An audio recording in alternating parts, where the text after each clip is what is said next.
also Alan and Cassie and the whole Habitat team and staff that made everything so seamless and great while we were here, and of course the Jason team. It was really wonderful to be a part of all this. Our team was composed of Kanda Kumar, Urshad Mubarak, and myself. These guys really know the birds of the area very, very well, so it was a pleasure and an honor to get to work with them. What we did was we spent our time running around the hill, trying to see as many birds as we could and documenting what was already there. Now there have been previous surveys of the birds of Penang Hill, so we have a fairly good knowledge of what's been here in the past. That's a good thing because then we can compare what we have now and try and understand how things are progressing forward.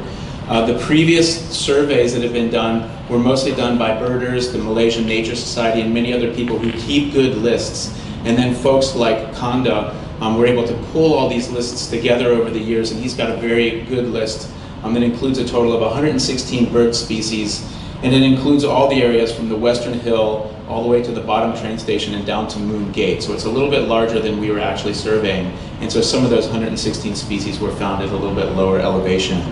What we spent our time doing here these last 2 weeks was mostly doing bird surveys using binoculars. We've walked around every bypath and Upper Tunnel Road, Lower Tunnel Road, Viaduct Road, Moniat Road. We did the Jeep Trail.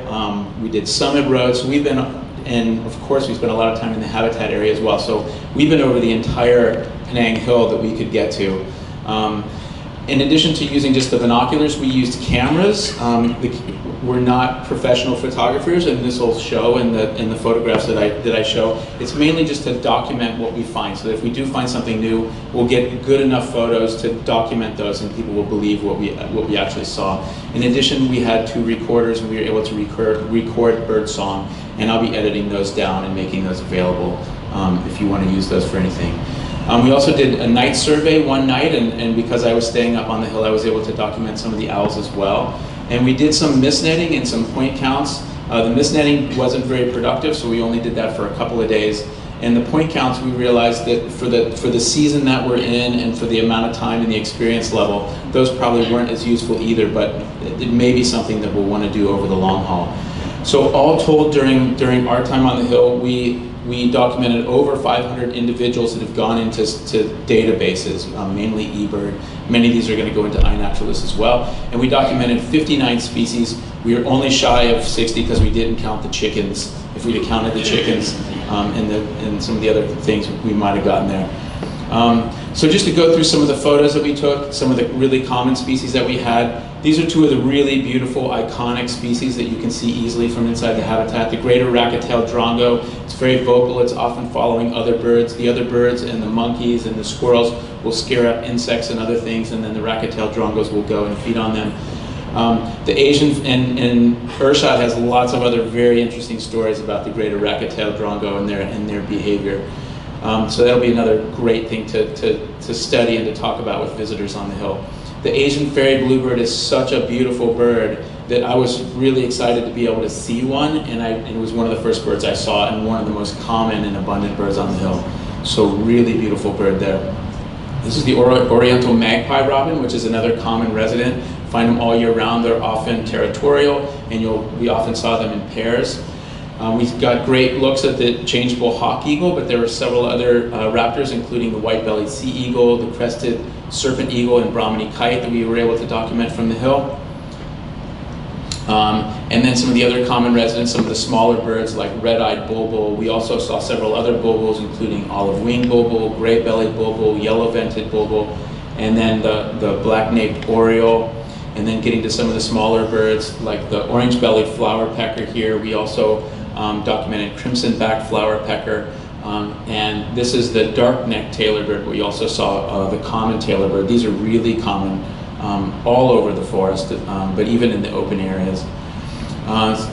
Because there's so many flowers and there's so many plants that have nectar, we saw a lot of these birds, the sunbirds and the spider hunters. These are mostly males that you see because they're easier to identify and much more fancy. But the plain-throated sunbird, olive-backed sunbird, and crimson sunbird were common on flowers around the area. little spider hunter was very beautiful. We got some great looks at those on Upper Tunnel Road. Usually, all you see of the spider hunter is a flash and a call as they cross the path. So we were able to get slightly better looks. And then some uncommon residents that we are still able to see, like this velvet-fronted nuthatch, which is a beautiful bluebird that moves up and down the main trunks of trees and the main branches of the trees. And we were able to see a small group of about 3 that was again being followed by some racket-tailed drongos. Also, this is a chestnut-breasted malcoha. Several of you saw this and mentioned it to me. It's a large, beautiful cuckoo, and it's the only malcoha that's found on the island of Penang, and it is up here in the forest and not that hard to see. Now, one of the fun things about being here during these months is that it's winter. It's moving into winter in the northern latitudes, and so many of the Eurasian birds that migrate will be coming down and spending their winter here, and some will be passing through. So we were hoping during this month to be able to document some of the Eurasian migrants and get some photographs of them, and we were able to see a lot of them, so we were really pleased with that. This was one, the Arctic warbler. There's many species in this genus, and they look very, very similar to the untrained eye, but we were also able to see one of the others, the eastern crowned warbler. And then the tiger shrike, and we also were able to see one of the other shrike species, but again, these come down from Eurasia. Flycatchers, there were 2 different species that we saw fairly commonly. The Phryginus flycatcher was a really great find, but we were able to see them at least 2 or 3 other times. And the Asian brown flycatcher, these guys just look like little brown birds, but they sit on a branch and they'll fly up and they'll eat a lot of insects. So this tells us that the insect population here is probably pretty good to sustain populations like this. And then also the forest wagtail we saw. We did get 1 species, maybe 2, that are totally new to Penang Hill and aren't on any of the lists from before. This is the striped-throated bulbul, and I was out bird watching one day and didn't appreciate what a fun sighting this was. And I was lucky to have some photographs of this bird so that I could convince my colleagues who know a lot more about birds that I actually did see it. And then luckily yesterday we were able to see this bird again. So this is a really fun one, and again, never before seen on the hill, but it is known from the island of Penang. So that's a nice one to add to the list. In closing, just a couple of quick overall impressions. You know, whenever you bird with people who've been birding for a long time, you often hear, you know, oh gosh, when I was a kid, or you know, back in the day, we used to see so many of those, or so many of these, and that's true here. So several species that used to be more common are now rare or not seen.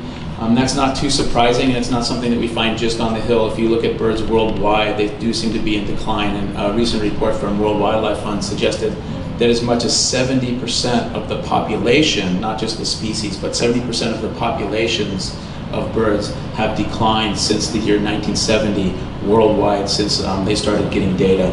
So that's kind of an average. So you know, that's something that we want to begin thinking about, is like, you know, why are these kinds of things happening? And because the habitat is really good on the hill, what can we do to try and preserve the species, especially up there on the hill?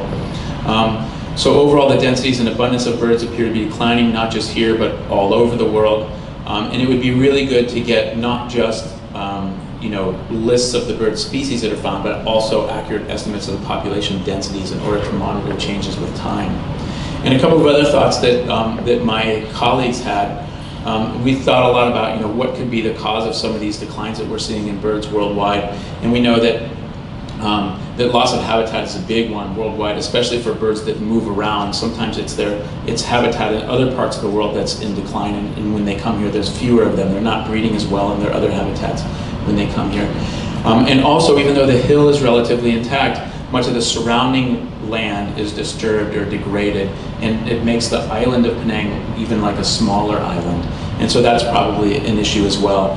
And we would encourage all the stakeholders in the area to really focus on a lot of the native species that all these animals need, and to try to reduce the number of invasives and exotic species in the area, and really try and focus on those native species that all the other birds and insects rely on. So those are the notes from the bird team, and thanks again for having us. I've got a lot more photos and some recordings. I'm happy to share those whenever we can get those up online to everybody.